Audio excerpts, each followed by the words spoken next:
নমস্কাৰ আজি এটা নতুন ভিডিঅ' লৈ মই আকৌ আহিছোঁ আপোনালোকৰ মাজলৈ আজিৰ ভিডিঅ'টোত মই আপোনালোকক শিকাম এডভান্স এক্সেলৰ most popular function offset function use কৰি আমি কেনেকৈ চাৰ্ট বনাব পাৰোঁ এই ভিডিঅ'টোত আমি তাকে শিকিম আৰু লগতে শিকিম এডভান্স এক্সেলৰ স্পাৰ্কলাইন চাৰ্ট যিটোক আমি কওঁ মিনি চাৰ্ট এই মিনি চাৰ্টৰ ওপৰতো আমি আলোচনা কৰিম এইটো হ'ল এটা ডেমো ভিডিঅ' প্ৰথমতে আমি এই ডেমোটো চাই লওঁ যিটো মই অফছেট ফাংচন ইউজ কৰি এই চাৰ্টটো বনাইছিলোঁ ইয়াত মই এইটো দেখিছে আপুনি 1 ইয়াত যেতিয়া মই নাম্বাৰটো চেঞ্জ কৰি দিম তেতিয়াহ'লে এই চাৰ্টৰ ষ্টাইলটো কমপ্লিটলি চেঞ্জ হৈ যাব এতিয়া ইয়াত মোৰ 1 ওলাই আছে 1 মানে হ'ল ই মোৰ ৰাম ডিছপ্লে হৈ আছে ইয়াত যদি মই 5 কৰোঁ তেতিয়াহ'লে 5ত মোৰ ডিছপ্লে হ'ব কানু এতিয়া চাৰ্টখন কমপ্লিটলি চেঞ্জ হৈ গ'ল আৰু মই ইয়াতো চেঞ্জ কৰি ল'ব পাৰোঁ মই যাক লাগে মই তাকে বিচাৰি ল'ব পাৰোঁ আৰু এই চাৰ্টখনৰ লগতে মোৰ এটা টাৰ্গেট ছেট আছে টাৰ্গেট ছেটটো বৰ্তমান ইয়াত এইটো ব্লেংক হৈ আছে দেখিছে ইয়াত যদি মই টাৰ্গেটত ক্লিক কৰোঁ এই চেক বক্সত যদি মই ক্লিক কৰোঁ তেতিয়াহ'লে ইয়াত টাৰ্গেট লাগি যাব আৰু ইহঁতৰ লগত টাৰ্গেট শ্ব' হ'ব যদি মই ইয়াত চেক বক্সত ক্লিক কৰোঁ তেতিয়া টাৰ্গেট আহি গ'ল আৰু ওপৰত চাওক এইটো টাৰ্গেট ডিছপ্লে হৈছে ইয়াক মই আনচেক কৰিলে টাৰ্গেট হটি যাব যদি মই চেক কৰোঁ তেতিয়াহ'লে টাৰ্গেট আহি যাব আহকচোন এই চাৰ্টখিনি কেনেকৈ বনাইছোঁ মই আপোনালোকক নতুনকৈ এটা ব্লেংক শ্বীটত বনাই দেখাম এইখিনি হ'ল আমাৰ ৰ ডাটা এই ৰ ডাটাখিনিৰ ওপৰতে আমি অফছেট ফাংচন ইউজ কৰিম প্ৰথমতে মই ইয়াক টেবুল কনভাৰ্ট কৰি লৈছোঁ কণ্ট্ৰল টি প্ৰেছ কৰিছোঁ অ'কে টেবুল কনভাৰ্ট হ'ল মই টেবুলত চেঞ্জ কৰিব পাৰোঁ কিন্তু অফছেট ফাংচন ইউজ কৰিবলৈ যে টেবুল কনভাৰ্ট কৰিব লাগিব তাৰ কোনো আৱশ্যকতা নাই কিন্তু মই টেবুলত কাম কৰি ভাল পাওঁ সেইকাৰণে মই টেবুল কনভাৰ্ট কৰিছোঁ এতিয়া মই ইয়াক যদি এটা চাৰ্ট বনাওঁ এইটো মই চিলেক্ট কৰিলোঁ মই অল্ট F1 মাৰিলোঁ এখন চাৰ্ট হ'ল শ্বৰ্টকাট চাৰ্ট বনাবলৈ অল্ট F1 মাৰিব পাৰি alt F1 equal to shortcut chart এই চাৰ্টখন যদি মই বনাওঁ এনেকুৱা এখন চাৰ্টত মোৰ ডাটা বিচাৰিবলৈ প্ৰব্লেম হ'ব কোনটো মই কাৰ ডাটা বিচাৰিম এতিয়া ছাপ'জ মই ৰাম ল'লোঁ ৰামৰ কোনটোৱে কি মাৰ্কছ বুজাইছে ইয়াত ডাটা ভেলু এড কৰিবলৈও প্ৰব্লেম হ'ব যদিও এড কৰোঁ ধৰিবলৈ বহুত প্ৰব্লেম হ'ব কিন্তু এনেকুৱা ক্ষেত্ৰত আমি সদায় অফছেট ফাংচনটো ইউজ কৰোঁ এতিয়া ইয়াত আমি এজনৰ বিচাৰিব পাৰোঁ এজনৰ বিচাৰিবলৈ হ'লে কি কৰিব লাগিব মই যদি ইয়াত যাওঁ তেতিয়াহ'লে মই এজনৰ চিলেক্ট কৰিব লাগিব মই ছাপ'জ অজয় চিলেক্ট কৰিছোঁ এইটো অজয় ভাগৰ ডিছপ্লে হ'ল ইয়াক মই ডাঙৰ কৰি দিছোঁ এইটো অজয় ভাগৰ ডিছপ্লে হ'ল এই সুবিধাটো যদি টেবুল কনভাৰ্ট কৰাৰ কাৰণে মোৰ এইটো সুবিধা হৈছে যদি টেবুল কনভাৰ্ট নকৰোঁ তেতিয়াহ'লে বাৰে বাৰে মই যাব লাগিব মই ফিল্টাৰ লগাব লাগিব গতিকে সেইকাৰণে মই টেবুল কনভাৰ্ট কৰিছোঁ যাতে মোৰ কাম কৰিবলৈ সুবিধা হয় গতিকে এতিয়া আমি এইটো চাৰ্ট নবনাওঁ এই বস্তুখিনিতে আমি অফছেট ফাংচন ইউজ কৰিম ইয়াত মই হেডিং পাৰ্টটো কপি কৰি লৈছোঁ এতিয়া ইয়াতে মই অফছেট ফাংচন ইউজ কৰিম ইকুৱেল অফছেট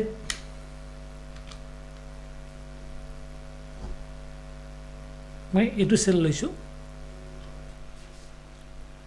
এইটো কমা এইটো চেল লৈছোঁ ইয়াক মই ফ্ৰিজ কৰিছোঁ কমা 0 ইয়াত মই লিখিছোঁ 1 আগতে মই দিয়া নাছিলোঁ 1টো মই এটা ব্লেংক চেলত ফৰ্মুলাটো এপ্লাই কৰিছিলোঁ এতিয়া মই এইটো 1 প্ৰেছ কৰিছোঁ ইয়াত 1 দিয়া মানে মোৰ ৰাম আহিলে ইয়াত যদি মই 2 দিওঁ তেতিয়াহ'লে মোৰ ৰাজা আহিব কাৰণ অফছেট ফাংচনে সদায় 0 পৰা আৰম্ভ কৰে 0 মিনছ 3 নম্বৰ ৰ'টো হ'ব ইয়াৰ কাৰণে 2 যিটোকে 0 1 2 3 এনেদৰে আহিব সদায় মই আগৰ এটা ভিডিঅ'ত মই কৈছিলোঁৱেই যে অফছেট ফাংচনে সদায় 0 পৰা কাউণ্ট আৰম্ভ কৰে এতিয়া ইয়াক মই ফ্ৰিজ কৰি থোৱা আছে এতিয়া ইয়াক মই ড্ৰেগ কৰিছোঁ এতিয়া মই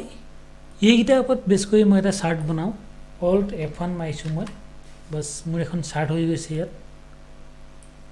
এইখন হ'ল মোৰ চাৰ্ট আৰু এই চাৰ্টৰ প্ৰপাৰ্টিজবিলাক যেতিয়া আমি আনো জেনেৰেলি আমি ডাবল ক্লিক কৰোঁ কেতিয়াবা ডাবল ক্লিক কৰিলে নাহে তেনেকুৱা জেগাত সদায় Ctrl 1 মাৰিব লাগে Ctrl 1 টো হ'ল শ্বৰ্টকাট এইটো বৰ্ডাৰ আহিব ফিল আহিব আমি যিকোনো বস্তু আনিবলৈ হ'লে সদায় শ্বৰ্টকাট মাৰিব লাগে Ctrl 1 এতিয়া মোক ইয়াৰ গেপ উইডটো মই অলপ বঢ়াই দিওঁ যদি মই বিচাৰিছোঁ যে মোক এইটো কালাৰ ভেৰিয়েন্স লাগে মই ফিলত গ'লোঁ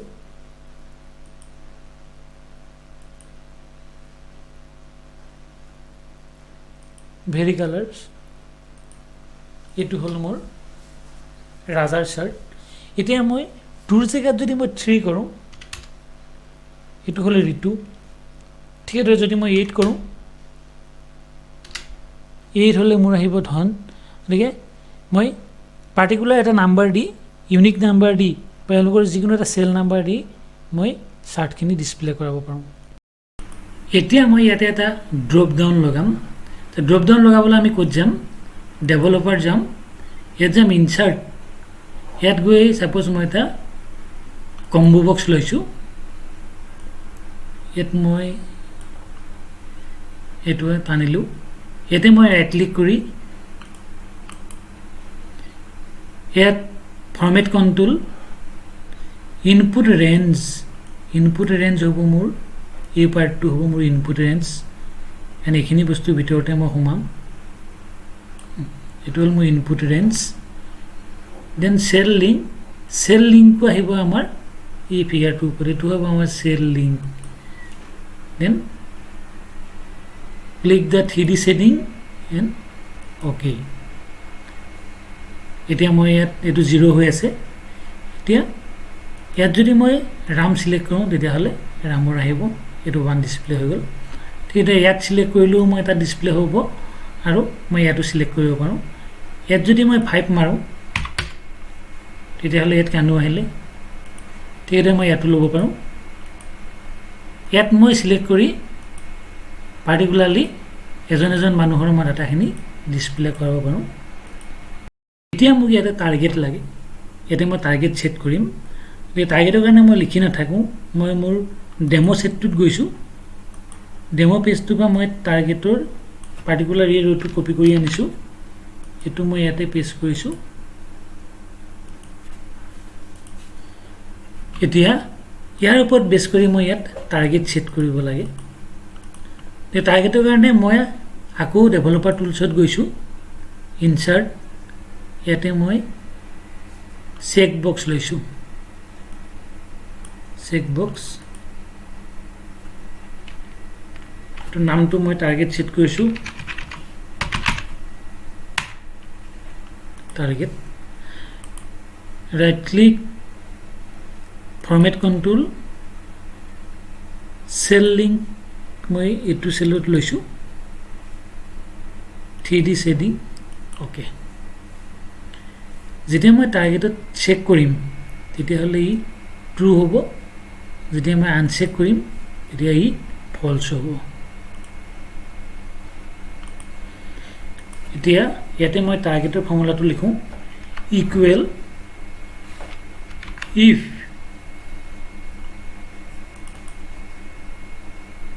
এইটো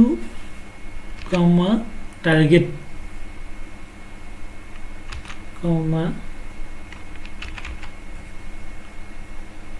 ইয়াকে মই ফ্ৰিজ কৰিছোঁ টাৰ্গেট মোৰ আহিছে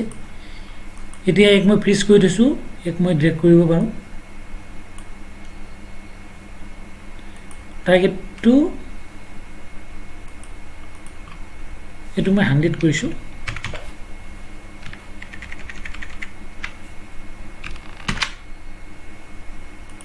বস ইয়াত নিজে চেঞ্জ হৈ গৈছে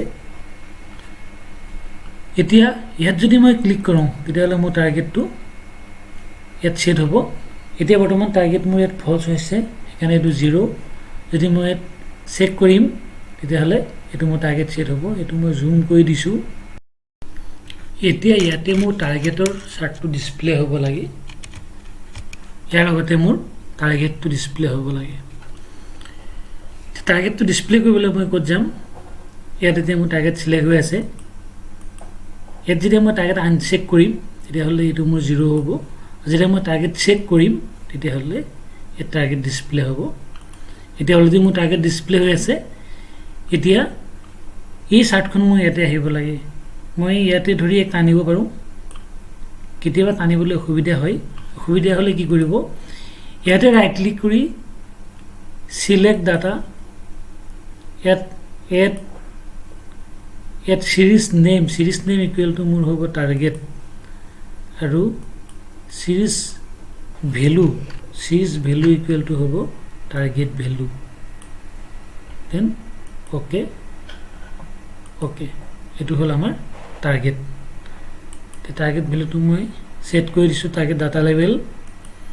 এটো হল আমাৰ ডাটা লেভেল টাৰ্গেট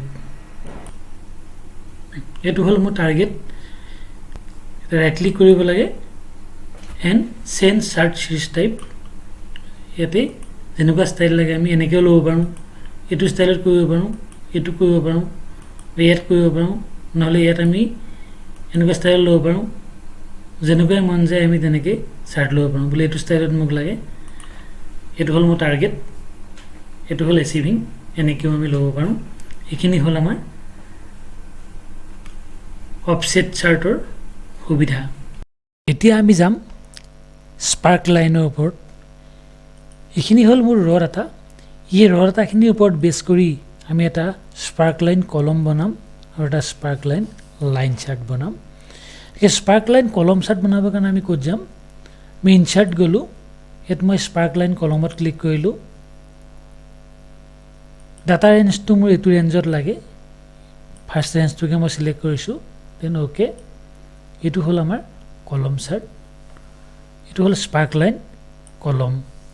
এতিয়া ইয়াত মই ইয়াত মাৰ্কাৰ কালাৰত গৈছোঁ মোক নিগেটিভ পইণ্টটো সদায় মোক ৰেড কালাৰ লাগে হাই পইণ্টটো মোক গ্ৰীণ কালাৰ লাগে আৰু লো পইণ্টটো মোক ব্লু কালাৰ লাগে এইটো হল আমাৰ স্পাৰ্কলাইন কলম চাৰ্ট এতিয়া ইয়াক যদি মই ড্ৰেগ কৰোঁ বাকিখিনি গোটেইখিনিতে ই ফিল হৈ গৈছে এইটো হল আমাৰ স্পাৰ্কলাইন কলম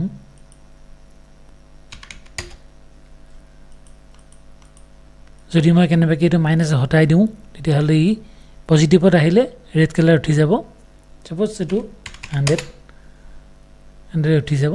এইটো হল আমাৰ স্পাৰ্কলাইন কলম স্পাৰ্কলাইন চাৰ্টটো হল এক্সেলৰ আটাইতকৈ সৰু চাৰ্ট মিনি চাৰ্ট বুলি কোৱা হয় এইটো হল স্পাৰ্কলাইন কলম তেৰে আমি কলমৰ ষ্টাইলবোৰ চেঞ্জ কৰি ল'ব পাৰোঁ ডিজাইনত যোৱাৰ লগে লগে এইবোৰ স্পাৰ্কলাইনৰ ডিজাইনখিনি আহি যায় ইয়াত আমি এইটো কালাৰ স্কিম ল'ব পাৰোঁ আৰু নিজৰ ইচ্ছামতে আমি ইয়াত কালাৰ চেঞ্জ কৰি ল'ব পাৰোঁ high point low point middle point আমি যি বিচাৰোঁ এবাৰ লৈ ল'ব পাৰোঁ first point last point sparkline line চাৰ্টটো সেম টু সেম আমি ইনচাৰ্ট গ'লোঁ স্পাৰ্কলাইন লাইন মই এইটো ৰেঞ্জতে লৈছোঁ এইটো হ'ল আমাৰ স্পাৰ্কলাইন লাইন চাৰ্ট ঠিক ইয়াতো মই লাইন চাৰ্টত মই এইটো ষ্টাইলত লৈছোঁ ইয়াৰ উইথটো মই অলপ বহাই লৈছোঁ ইয়াৰ কালাৰটো মই এইটো কালাৰ লৈছোঁ এইটো হ'ল আমাৰ স্পাৰ্কলাইন লাইন চাৰ্ট ঠিক ইয়াতো মই পইণ্ট চেঞ্জ কৰি ল'ব পাৰোঁ হাই পইণ্টটো মোক লাগে গ্ৰীণ আৰু লো পইণ্টটো মোক লাগে ৰেড লো পইণ্ট লাগে মোক ৰেড হয় এইটো আৰু হাই পইণ্টটো সদায় গ্ৰীণকৈ আছে আৰু এই গোটেই বস্তুখিনি গ্ৰুপত আছে গতিকে আমি তাক আনগ্ৰুপ কৰি ল'ব পাৰোঁ ইয়াত চিলেক্ট কৰিলোঁ ইয়াত আমি আনগ্ৰুপ কৰিলোঁ এইটো আনগ্ৰুপ হৈ গ'ল ঠিক এইদৰে এইটো আনগ্ৰুপ হৈ গ'ল একেলগে মই দুটাকে আনগ্ৰুপ কৰিছোঁ ইয়াত খালি ডিলিট নহয় ইয়াত কিবা কৰিবলৈ হ'লে ক্লিয়াৰ ইয়াতে আছে এইটো ক্লিয়াৰ অপশ্যন তেতিয়াহ'লে ক্লিয়াৰ হ'ব আৰু নহ'লে যেতিয়া এই ডাটাখিনি নাইকিয়া হৈ যাব তেতিয়াহ'লে সি নিজে 0 হ'ব এইখিনি হ'ল আমাৰ স্পাৰ্কলাইন কলম আৰু স্পাৰ্কলাইন লাইন চাৰ্ট যদি মোৰ ভিডিঅ'টো চাই আপোনালোকৰ ভাল লাগিছে আৰু আপোনালোকৰ অলপ হ'লেও যদি উপকাৰ হৈছে তেতিয়াহ'লে নিশ্চয় এটা লাইক শ্বেয়াৰ আৰু ছাবস্ক্ৰাইব কৰিবলৈ নাপাহৰিব ধন্যবাদ